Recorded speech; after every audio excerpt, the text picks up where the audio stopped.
Hello, my name is Ryan D'Amato, and I will be presenting our work Costas loop for BPSK career phase synchronization implemented on an SDR hardware platform. I'm very disappointed that I cannot be there with you.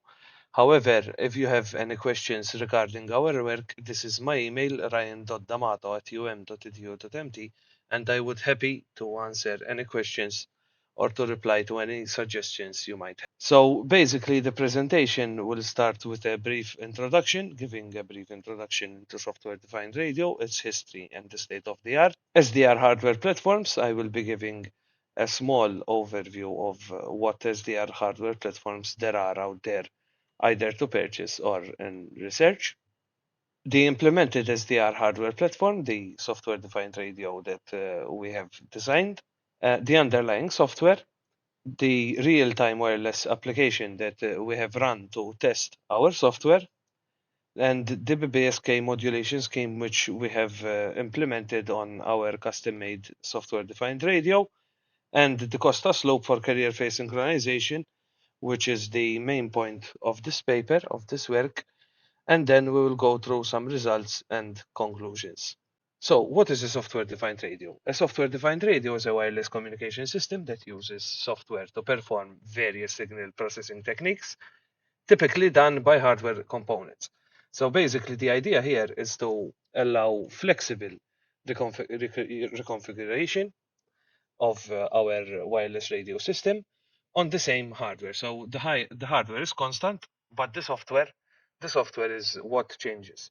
This is, as you can expect and imagine, very efficient because hardware is what costs most money, especially to design and manufacture, and software can be very easily amended by software engineers or technicians.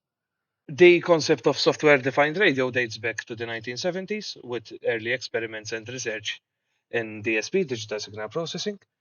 In the 1990s, the advancements in computing power and radio technology led to the development of practical software-defined radio prototypes.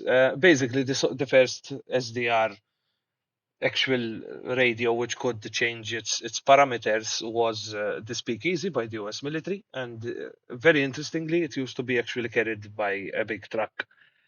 Since then, the software-defined radio field has developed rapidly, finding applications in various industries, such as military, as I have just mentioned, telecommunications, amateur radio, and also in commercial appliances.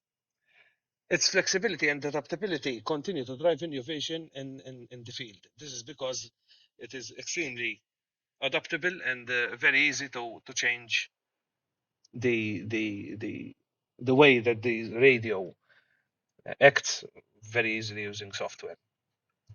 Basically, the state of the art is now integration of software-defined radio with high performance and a very wide frequency range, a very wide bandwidth. This is very important because for one to change from one communication protocol to the other, it is important that the hardware can actually run certain frequencies.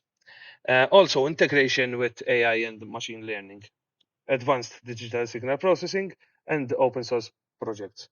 Also, it's playing a crucial role in research in the 5G and IoT fields. So, what is a traditional hardware platform? So basically, we have let's say three main parts. The main part is the baseband processor. So basically, this is where all the software is being run. All the software is being run for the software-defined radio. We have also the front end, which includes the antenna, the receiver antenna or transmitter antenna, some kind of low noise amplification, an ADC, and then we feed that to the baseband processor to run our software in it. Here is also another part where we are exporting the data out of our software-defined radio, and also vice versa. We have the baseband processor, which is generating the data or is receiving the data from an external source, passing it to the AC, and then through a power amplifier going to the antenna. This is something very similar to what we have done. However, All this was integrated into one chip, which was decided to be used in our design. So, which are the more modern software-defined radio hardware platforms? So, basically, here is a slightly more detailed block diagram of the more modern software-defined radio hardware platforms, very similar to the one we have designed. It basically includes some kind of basement processing system on chip, which includes interfaces, memories, signal processors, normal processors, conventional processors, and also some kind of field programmable gate array, some kind of FPGA. So we can also perform more computations using the parallelism of the FPGA. Basically, through a digital interface, this baseband processing unit can communicate, can transmit and receive the the samples of our waveforms, and using the RF front end, we can manage to transmit and receive successfully those signals. Basically, there's also an external part, which is the external RF circuitry, a very important power management unit. And in our case, we wanted something that could actually perform something more than simply transmitting and receiving wireless signals. So this will be referenced later on. Let's keep this an output in mind.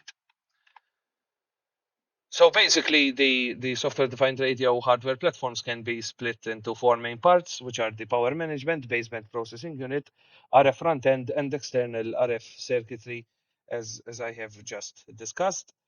The baseband processing unit, in our case, we have used the Zinc 700, Zinc 7000 system on chip, which basically includes a dual core ARM processor and a very powerful FPGA. These communicate with what is called an AXI interface. It is an interface which is available internally between the dual core A9 processors and the FPGA. And also, we have used the outputs of this Zinc 7000 in LVDS mode. I will also discuss further on this a bit later on in order to communicate with our RF front-end chip.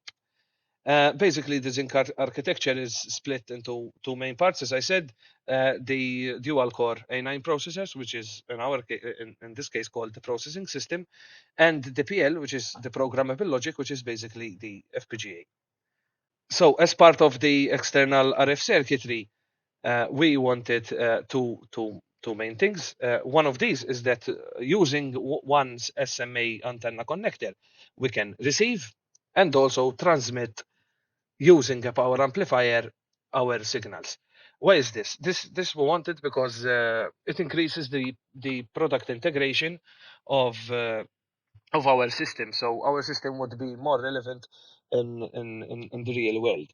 Additionally, we also wanted two other outputs, one non-amplified input and one non-amplified output, going straight to our RF front-end chip, so we can be able to test and design simple projects not using this single SMA. So basically, this is a MIMO system, multiple input, multiple output system, which includes two transmitting ports and two receiving ports.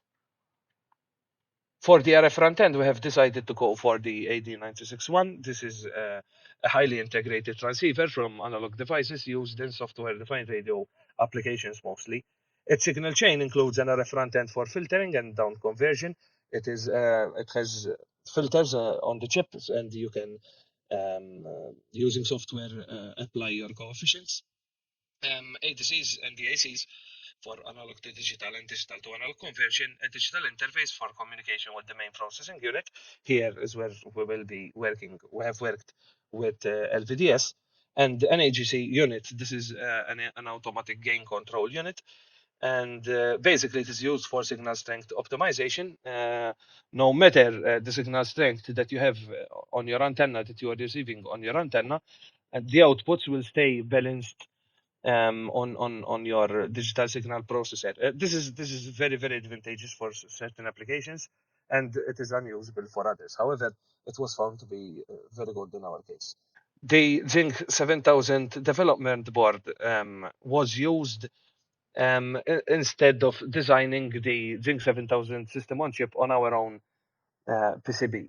Why did we take this decision? First of all, the Zinc 7000 is a very simple board. It is a very simple breakout board. It is small. It is very power efficient, and it has exactly the things that we needed for this project, which is basically a pair of connectors to connect to our RF front end design, and two more connectors, which are the P mods marked here with these yellow arrows, which will be basically used for an actual real world application that we have used our design in. These connectors are called the Z-mod connectors. They are basically used for to standardize high data rate applications and high data rate connectivity between system on chips and other ADCs, whatever Z-mods they are called. And we have used these because they are very efficient in transferring power between a daughter board and the main board, and they are very efficient in they have LVDS signaling already enabled on them. So all we had to do is basically route our LVDS signals between the AD961 RF front end and these Z-mod connectors. Basically, the Z-mod interface on the Eclipse conforms with the syzygy standard by Opal Kelly. So these Z-mods have been standardized by Opal Kelly. So as an overview of the system that we wanted to design, basically we have the Zinc 7000 as the red square right here, connecting via LVDS interface to the AD961 through the Z-mod connectors right here. And the AD961 with its outputs, as I have already explained before, two going straight to the balloon to the SMA, so no power amplification, that is one TX and one RX, and two going, one of them, the transmitter going through the balloon to a power amplifier through an RF switch, which in turn uses one SMA connector to route back the signal if this is decided obviously by the baseband processor to receive the signal from this same SMA. So the designed PCB stack-up was obviously of utmost importance when we started. We wanted to, as much as possible, be able to design the PCB with the lowest cost possible. However, also with the best performance possible, especially in terms of noise. So our decision was made that the minimum number of layers needed in this scenario, given the high frequency lines and traces that we will have on this PCB, was 10 layers. The reason for this was basically to sandwich all the different layers that we need. So these are the RF traces on the top of the and the bottom of the PCB, power supply and differential signals, digital signals, which are as a barrier between sandwiched between ground planes. That was our main aim. The PCB was also, these are some images of the designed PCB. Here we can see the way that this is the AD961 chip, and here we can see the way that we have used power planes on these different layers, such as layer 3 and layer 8, in order to route our power directly used from the power plane to the AD961. This was done in order to minimize as much as possible the noise induced from the power supplies and also from from our RF circuitry in on the PCB. Here on this bottom layer blue PCB snapshot, we can see also the power supplies and the power planes, the way that these were used in order to distribute the power and to reduce as much as possible the noise in our power supply system. This is very important because power supply noise can very easily couple to the external local oscillator of the AD961, which will in turn manifest itself as phase noise on the output of the AD961. This is also very important. On this screenshot, we can see the two LVDS layers where we can see clearly the meanders being used for length matching. I also forgot to mention that our top and bottom layers are both RF tracks at 50 ohm meshed impedance. So we only have transmission lines, RF transmission lines on the top and bottom layer. And the digital signals, which are these LVTS signals, were all routed on the fifth and sixth layers, which are the two layers in the middle of it and layer PCB, sandwiched between layers 4 and 7, which are ground planes. So the implemented software-defined radio hardware basically looks something like this. Here we can see the top side of the PCB, the two unamplified input and output SMA connectors for the antenna, and this is the single connector I was telling you that we were gonna use, which is being routed through an RF switch.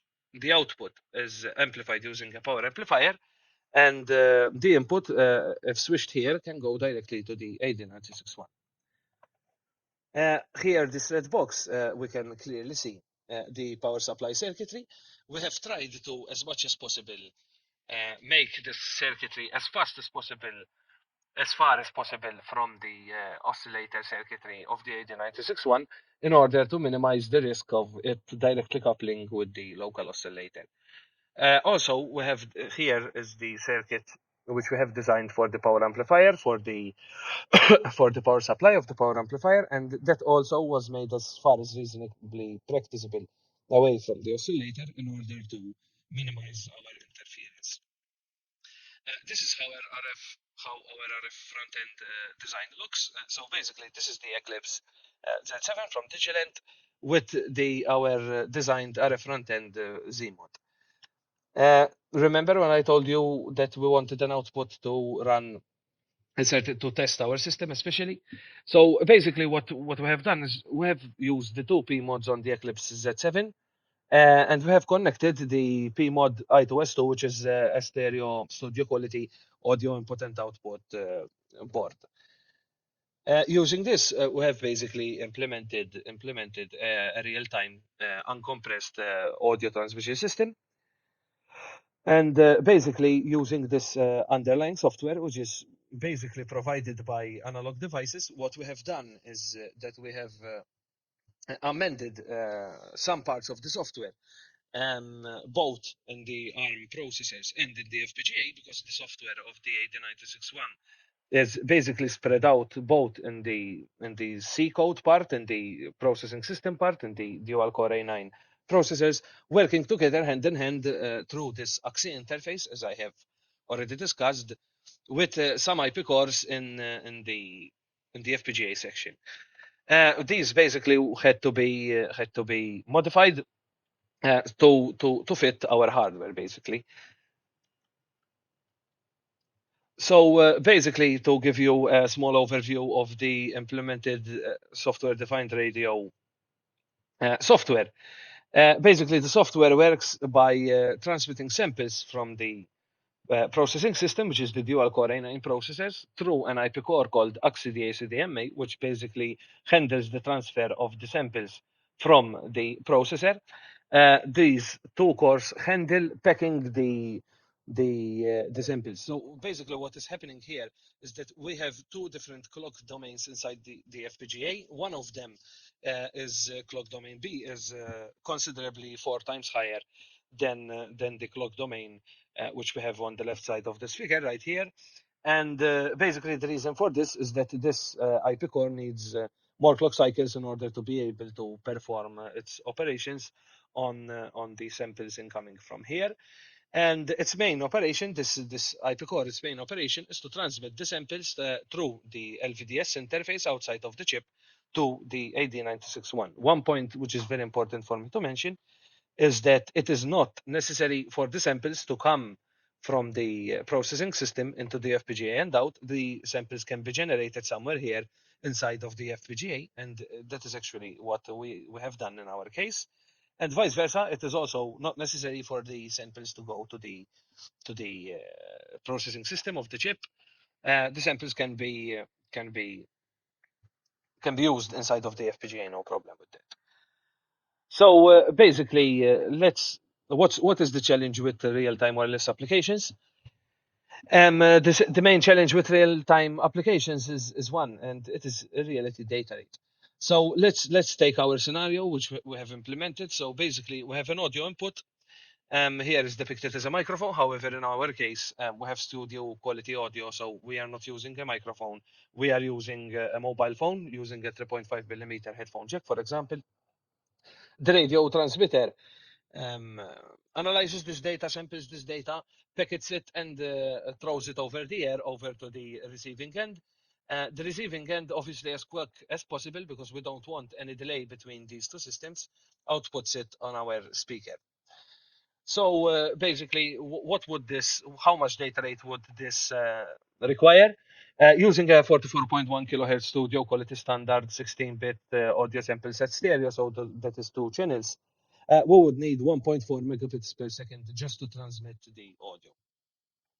This is the data rate range compromise here, because as some of you may know, increasing the frequency may give us the over-the-air frequency, may give us more frequency. However, it would end up in less range of this that the system can communicate with. Engineering is the art of compromise. So basically, for this application, we had to organize a binary phase shift keying modulation scheme.